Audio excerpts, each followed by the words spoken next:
Morning dear students, हमारा आज का टॉपिक है अर्थमेटिक प्रोग्रेशन, जो कि क्लास 10 का चैप्टर नंबर 5 है। आज इस वीडियो के माध्यम से मैं आपको इसका ब्रीफ इंट्रोडक्शन दूंगा और इससे जुड़ा किस तरह का क्वेश्चन अक्सर एग्जाम में देखा जाता है उसके बारे में बात करूंगा। तो सबसे पहले हम बात करेंगे अर्थमेटिक प्रोग्रेशन। इसको सीखने से पहले हमें कुछ जनरल बातों का पता होना बहुत जरूरी है। अक्सर हम छोटी क्लासेस जब हमने 6, 7, 8 में पढ़ा है तो वहां पर हमने कुछ पैटर्न देखा होगा नंबर्स का। Like first pattern 1, 4, 7, 10 and so on, and one like 0, 2, 4, 6, 8, 10, and one is 1, 4, 9, 16, 25 and so on. One is 1 by 1, 1 by 2, 1 by 3, 1 by 5 and so on, and one last is 1, 8, 27 and 64 and so on. Dear students, arithmetic progression को समझने से पहले हमें इन patterns को समझना बहुत जरूरी है। सबसे पहले मैंने यहां लिखा 1, 4, 7, 10, देन 0, 2, 4, 6, 8, 10। पहली चीज तो ये सब का सब क्या है, इनका नाम क्या है, या ये सब के सब अर्थमेटिक प्रोग्रेशन है। क्योंकि अर्थमेटिक प्रोग्रेशन को समझने के लिए इन पैटर्न को समझना बहुत जरूरी है। ये पहली चीज तो ये सब के सब पैटर्न में आप एक चीज देख सकते हैं। पहले वाले को अगर हम ध्यान से देखें, इसमें एक चीज कॉमन है, क्या, एक रूल लगा हुआ है। रूल क्या है कि पहले नंबर और दूसरे के बीच का गैप कितना है, 3। फिर सेकंड और थर्ड के बीच का गैप कितना है, 3। एंड नेक्स्ट वाले में 0, 2। आप देखिए इन दोनों का गैप कितना है, 2। इन दोनों का गैप कितना है, 2। इन दोनों का गैप कितना है, 2। नेक्स्ट में 1 और 4 का गैप, 4 और 9 का गैप सेम नहीं है, बट यहां पर एक रूल फॉलो किया है। वो क्या है, 1 is 1 square, 4 is 2 square, 9 is 3 square, 16 is 4 square and so on. This is 1 by 1, 1 by 2, 1 by 3, and this is 1, 8, 27. 8 means 2 cube, 1 means 1 cube, 27 means 3 cube, 64 means 4 cube. मैंने जितने भी पैटर्न लिखे हैं इसमें एक चीज कॉमन है। कॉमन क्या है कि इनमें कोई ना कोई एक डेफिनेट रूल फॉलो किया है। वो रूल क्या है, पहले वाले में आप देख सकते हैं जैसा 3 कॉमन दोनों में, यहां पर 2, यहां पर सभी के सभी किसी ना किसी नंबर का स्क्वायर है, नेचुरल नंबर्स का। यहां पर हर बार जो आपका डिनोमिनेटर पार्ट है वो हर बार क्या है, एक नेचुरल नंबर है। और लास्ट में क्या है, हर एक जितना भी आपका नंबर दिया है वो सबका सब क्या है, किसी ना किसी नेचुरल नंबर का क्यूब है। सो ऐसा कोई भी पैटर्न जिसमें कोई रूल फॉलो होता है उसका एक नाम होता है, दैट इज कॉल्ड सीक्वेंस। आज हम बात करेंगे अर्थमेटिक प्रोग्रेशन को समझने से पहले व्हाट इज सीक्वेंस। सीक्वेंस क्या होता है, ऐसा कोई arrangement of number which is in accordance with definite rule, जो किस फॉर्म में होगा, एक रूल की फॉर्म में होगा। जैसे यहां पर आपने जितने एग्जांपल्स देखा उन सब में एक चीज कॉमन है। और कोई भी सीक्वेंस एपी कब होगा, जिसका शॉर्ट फॉर्म अर्थमेटिक प्रोग्रेशन का एक शॉर्ट फॉर्म होता है, दैट इज एपी। उसको समझने के लिए हमें इस रूल को समझना बहुत जरूरी है। क्योंकि अगर कोई सीक्वेंस एपी में है तो उसके लिए हमें क्या करना होगा, सबसे पहले तो क्या होगा कि वो एक सीक्वेंस होगा। अगर मान लो ये सीक्वेंस ना होता, एग्जांपल के लिए मैं लिख देता हूं 1, 2, 7, 9 and 11 and so on। अगर आप ध्यान से देखें यहां पर कोई डेफिनेट रूल नहीं है, बिकॉज यहां 1 का गैप है, देन 5 का गैप है, देन 2 का गैप है, देन 2 का। इट मींस कोई रूल सही ढंग से फॉलो नहीं हो रहा। So this is not a sequence. तो पहली चीज है, सीक्वेंस कौन होता है, जिसमें एक डेफिनेट पैटर्न दिया होता है।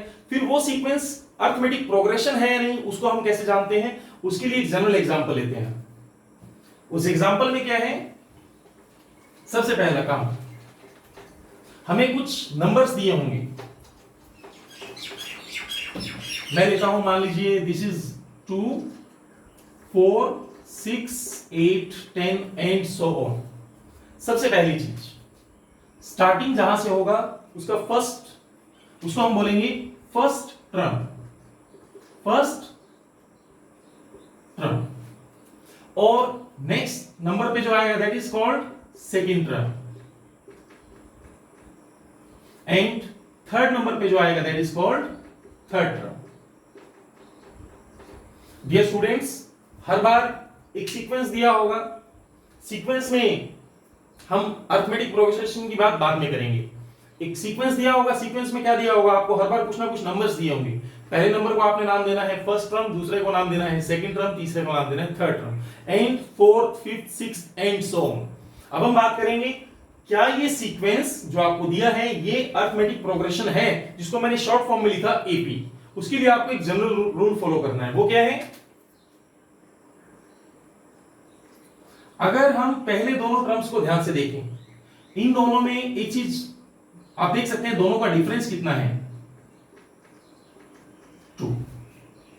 नेक्स्ट 2 को अगर आप ध्यान से देखें कितना गैप है, 2, एंड नेक्स्ट 2 को,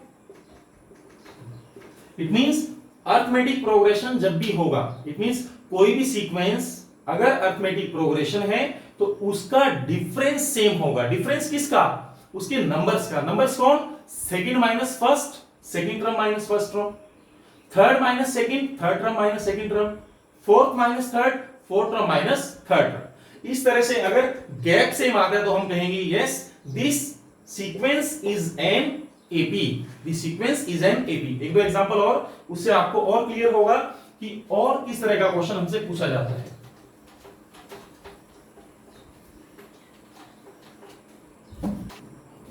मैंने यहां बोर्ड पर लिखा है, मैंने सीक्वेंस को एक नाम दिया, this is called an.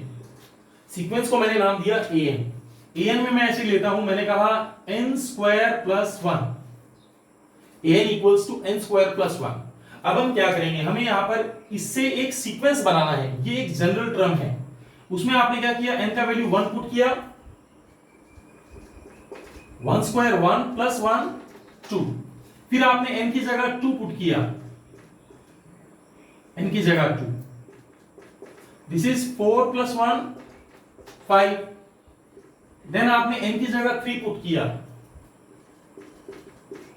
9 plus 1 10। Check करते हैं क्या ये सीक्वेंस एपी है, 2, 5, 10। जैसा कि मैंने आपको बताया, n 1 पुट करने पर फर्स्ट टर्म आता है, 2 पुट करने पर सेकंड टर्म आता है, 3 पुट करने पर थर्ड टर्म आया, a1 a2 a3।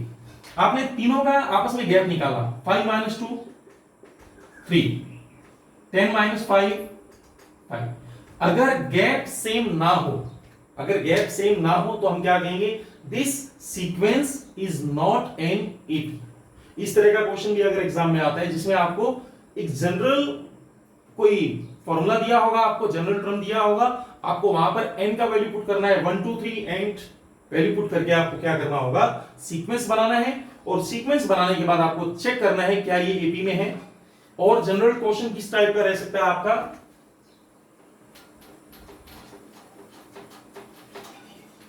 उसमें इस टाइप का भी आता है कई बार कि मान लीजिए आपको कोई वैल्यू दे दिया, मान लीजिए मैं कहता हूं a1 इक्वल टू 1, हमें a1 का वैल्यू 1 दिया है और an का value equals to an minus 1 by n। Dear students, a1 equal to 1, first term 1 है, and an equal to an minus 1 by n, और n का वैल्यू क्या होगा, n का वैल्यू आपका होगा 2 या 2 से ग्रेटर। इट मींस 1 तो आ चुका ना, तो 1 के बाद नेक्स्ट नेचुरल नंबर कौन होगा आपका 2, तो n का वैल्यू 2 पुट करेंगे यहां पर, तो यहां भी 2 पुट होगा, नीचे भी 2 पुट होगा, it becomes 2 minus 1 1 by 2, and what is a1 1 by 2। Similarly आप पुट करेंगे 2 से बड़ा 3, यहां पुट करेंगे 3 minus 1 by 3, and what is a2, जैसा कि हम ऑलरेडी पहले ऊपर निकाल चुके हैं, a2 1 by 2, so 1 by 2 multiply 3, this is called 1 by, this is 1 by 6, and again a4, एक और वैल्यू निकाल कर देख लेते हैं हम, a4 अगेन n की जगह 4 पुट होगा, it means a 4 minus 1 3 by 4, and what is a3 is 1 by 6, so 6 4s are 24। अब ये तो आया हमारे पास फर्स्ट टर्म ऑलरेडी गिवन था, second term, third term, fourth term. हम लिख देते हैं इसको, first term is 1, second term is 1/2 and third term is 1/6 and fourth term is 1/24। अब आपसे पूछेगा, आपने सीक्वेंस बनाया, अब ये सीक्वेंस अरिथमेटिक प्रोग्रेशन है या नहीं। अरिथमेटिक प्रोग्रेशन के लिए मैंने आपको क्या रूल बताया, आपको जो भी सीक्वेंस में नंबर दिया है आपको सेकंड माइनस फर्स्ट करना है, थर्ड माइनस सेकंड करना है, ठीक है। हम वही रूल फॉलो करते हैं। सेकंड माइनस फर्स्ट डिवाइड किया हमने, सिंप्लीफाई किया, this is 1 - 2 - 1/2।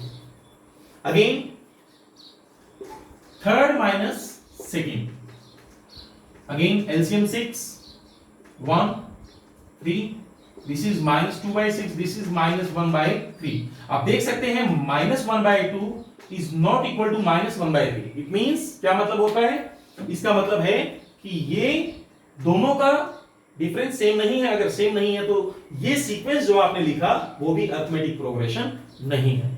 So dear students, हमारा मेन कॉन्सेप्ट क्या है कि अरिथमेटिक प्रोग्रेशन होता क्या है। उसके लिए आपको एक सीक्वेंस दिया होता है, सीक्वेंस में आपको जितना भी टर्म्स दिया है आपको उनका डिफरेंस निकालना है। अगर डिफरेंस सेम आता है it means this is a AP, अगर वो सेम नहीं आता this is not a AP. और इसमें स्टेटमेंट सम भी अक्सर पूछा जाता है हमसे। हमारा एनसीईआरटी एक्सरसाइज 5.1 में ही फर्स्ट क्वेश्चन है, उसमें एक दो स्टेटमेंट सम है, काफी इंपॉर्टेंट है, कई बार अक्सर एग्जाम में आता है। मैं शॉर्ट फॉर्म में स्टेटमेंट समझाऊंगा आपको कि क्वेश्चन किस तरह का होगा। क्वेश्चन इस तरह का होगा, मान लीजिए पहला क्वेश्चन है कि एक आदमी बैंक में पैसा डिपॉजिट करता है। उसने क्या किया कि 1000 रुपीज बैंक में डिपॉजिट किया, और जो पैसा शुरू में डिपॉजिट किया जाता है this is called principal value 1000 rupees. अब उसने पैसा डिपॉजिट किया और उस पैसे के ऊपर बैंक उसको इंटरेस्ट, रेट ऑफ इंटरेस्ट देता है, वो है उसका आर, वो है 10%। इट मींस एक आदमी ने बैंक में पैसा डिपॉजिट किया, a man deposited some money in the bank, let 1000 and rate of interest on that money is 10%। and हमसे पूछा है और जो पैसा दिया that is compounded annually, किस फॉर्म में दिया, compounded annually, compounded annually। आपसे पूछेगा कि पहले तो आपको सीक्वेंस बनाना है, फिर उसको आपको बताना है क्या वो एपी है। आपसे पूछेगा कि हाँ अमाउंट बताना है आपको after 1 year, after 2 year, after 3 year. Bank उस आदमी को जो अमाउंट देगा आफ्टर 1 ईयर वो कितना होगा। उसके लिए आपको सबसे पहले तो अमाउंट का रूल आना चाहिए, अमाउंट का फॉर्मूला आना चाहिए। अमाउंट का फॉर्मूला क्या होगा, P1 प्लस R/100, और यहां पर होगा टाइम।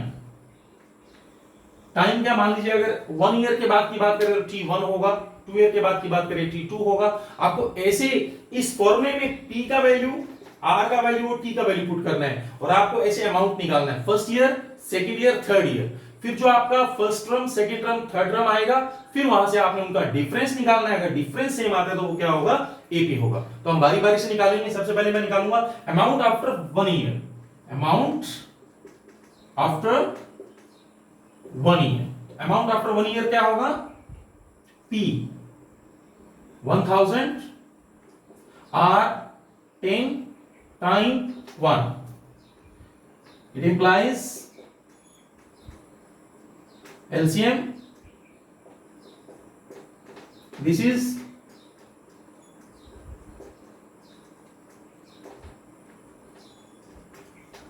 1100। एंड अगर इसकी हम बात करें नेक्स्ट अमाउंट आफ्टर 2 इयर्स तो कितना होगा। इसमें हम क्या करेंगे, चेंज कहां आएगा, सिर्फ बाकी सब सेम रहेगा। ये चीज सॉल्व करने के बाद आपका है 11/10। ये कितना टाइम आएगी, 2 टाइम आएगा। तो हम इसको लिख देते हैं 11/10 2 टाइम्स 1 2 1 2। दिस इज 1210 1210 2 इयर्स के बाद। अगेन आफ्टर 3 इयर्स की अगर हम बात करते हैं तो क्या आएगा, मैं डायरेक्ट लिखता हूं 1000 देन 3 टाइम 1 2 1 2 3, दिस इज 1331 1331। तो फर्स्ट ईयर के बाद 1100, सेकेंड ईयर के बाद, थर्ड ईयर के बाद, दीज आर अमाउंट्स। अब आपने क्या करना है, बारी बारी इनका डिफरेंस करना है, दिस माइनस दिस, सिंप्लीफाई करने के बाद आता है 110 डिवाइड सब्ट्रैक्ट करने के बाद आता है इन दोनों को। अब इन दोनों को अगर आप सॉल्व करते हो तो वो कितना आता है 1 2 and this is 1 2 1 and difference between first 2 years and difference between second and third year are not same. अगर सेम नहीं है तो क्या होगा, जो आपका ये क्वेश्चन था इसका जो सीक्वेंस है वो एपी में नहीं है। ऐसा क्वेश्चन भी अक्सर एग्जाम में देखा जाता है जिसमें आपको कोई प्रिंसिपल वैल्यू दिया होगा, आपको रेट दिया होगा, टाइम आपको अपनी तरफ से लेना है, time 1 time 2 time 3 and so on. और इसमें एक क्वेश्चन और अक्सर एग्जाम में देखा जाता है,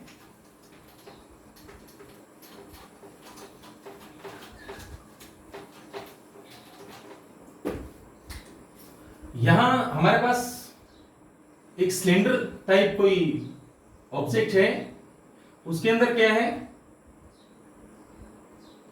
एयर है और उसके अंदर वैक्यूम लगा है, vacuum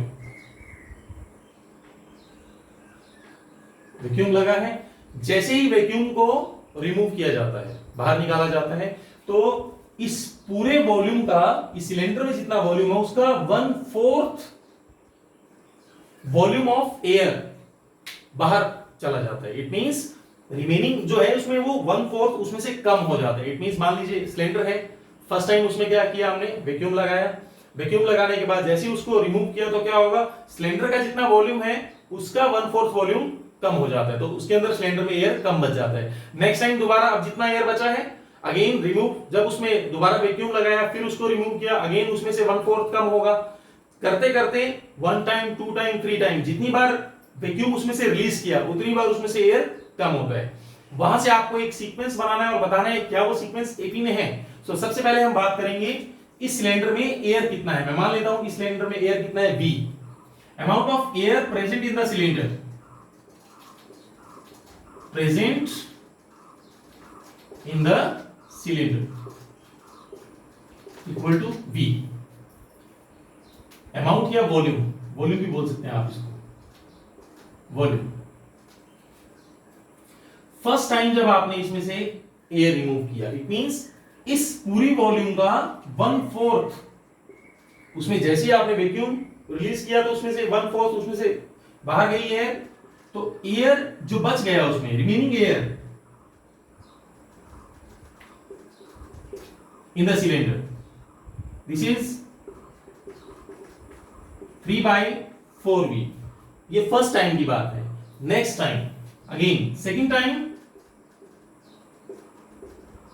again when vacuum was removed, then जितना एयर बचा उसका दोबारा 1/4, 3/4V का 1/4, 1/4 इंटू 3/4V, तो ये कितना बना 3/16V।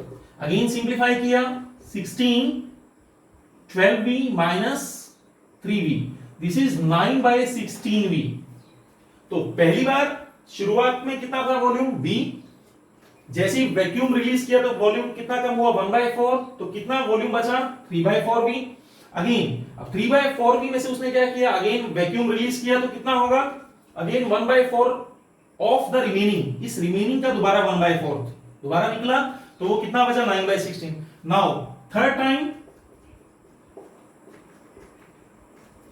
क्या होगा 9/16V में से फिर इसका 1/4 9/16 का रिलीज होगा तो क्या होगा, दिस इज 9/16V माइनस 64, ऊपर में 9V, सिंप्लीफाई किया, this is 64, 4 9s are 36, this is 9V and this is 27V/64।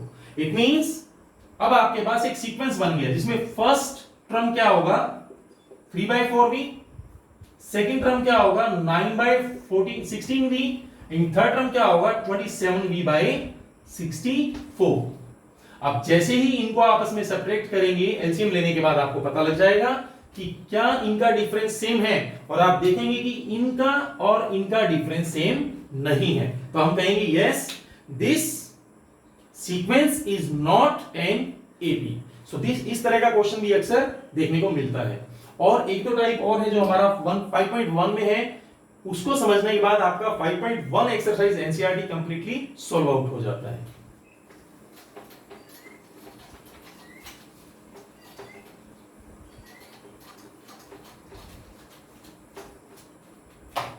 उसमें आपको दिया होगा, मान लीजिए आपको कहेगा first term 5 and difference is 1, difference is 1, find next 4 terms, find next 4 terms। तो आप सबसे पहले क्या करेंगे, T1 पता है, नेक्स्ट सेकंड टर्म के लिए क्या करेंगे, जो आपका ऑलरेडी फर्स्ट टर्म है उसमें डिफरेंस ऐड करेंगे, देन थर्ड के लिए अगेन जो आपका सेकंड टर्म है उसमें डिफरेंस ऐड करेंगे, फोर्थ टर्म है अगेन उसमें क्या करेंगे, डिफरेंस ऐड करेंगे। This is second third fourth, एक और क्योंकि हमसे 4 टर्म पूछी है। T5 क्या होगा आपका, अगेन जो आपका आंसर आया उसमें 1 ऐड करेंगे। इट मींस इस तरह का क्वेश्चन भी आपसे एग्जाम में पूछा जा सकता है। फर्स्ट टर्म दिया होगा, डिफरेंस दिया होगा और आपको सिंपलीफाई करके आपको वैल्यू निकालना होगा। एंड लास्ट क्वेश्चन जिसमें आपको एक सीक्वेंस दिया होगा, मान लीजिए मैं कहता हूं sequence is 1 5 9 dash dash dash. मान लीजिए 2 क्वेश्चन पूछेगा, पहला कहेगा कि क्या ये सीक्वेंस एपी है, पहले हमें चेक करना है एपी है। एपी के लिए हम सबसे पहले क्या करेंगे, डिफरेंस देखेंगे, अगेन डिफरेंस देखेंगे। अगर डिफरेंस सेम है फिर आपसे पूछेगा फिल इन द ब्लैंक्स, जो ब्लैंक्स में आपकी स्टेटमेंट में जो ब्लैंक्स दिया है उनको आपको फिल करना है। तो सबसे पहले फोर्थ नंबर पे कौन है, फोर्थ नंबर पे आपका है 9 + 4 13। फिफ्थ नंबर पे कौन होगा 13 + 4 17। एंड सिक्स नंबर पे कौन होगा 17 + 4 21। डियर स्टूडेंट्स, क्योंकि ये तो ऑलरेडी एपी था तो ऐड करने में प्रॉब्लम नहीं आया। अगर मान लीजिए ऐसा सीक्वेंस लेते हैं जो एपी नहीं है, एग्जांपल के लिए दिस इज 1 5 8 एंड मान लीजिए 11 लेता हूं, जस्ट 1 5 8 11। मैंने आप सबसे पहले क्या किया 5 - 1, आपने देखा फर्स्ट 2 और नेक्स्ट 2 का डिफरेंस सेम नहीं है, सो आप सीधा लिखेंगे this is not an AP. और अगर वो एपी नहीं है तो हमें जो रिमेनिंग वैल्यूज हैं उसको निकालने की जरूरत नहीं है। सो डियर स्टूडेंट्स, आज के हमारे टॉपिक में इसमें मैंने आपको बताया कि अरिथमेटिक प्रोग्रेशन क्या है। अरिथमेटिक प्रोग्रेशन को सीखने के लिए सबसे पहला जरूरी है हमें सीखना सीक्वेंस क्या होता है। सीक्वेंस मैंने आपको बताया कि ऐसा कोई भी पैटर्न जो डेफिनिट ऑर्डर में होता है वो कहलाता है आपका सीक्वेंस।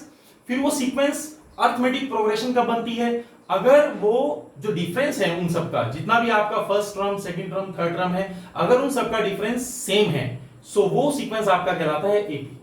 और एपी से जुड़े मैंने 4-5 क्वेश्चंस डिस्कस किए। हमारा जो नेक्स्ट लेक्चर होगा उसमें मैं आपको बताऊंगा general term of AP.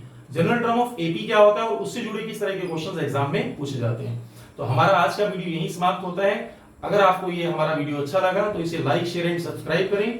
Thank you.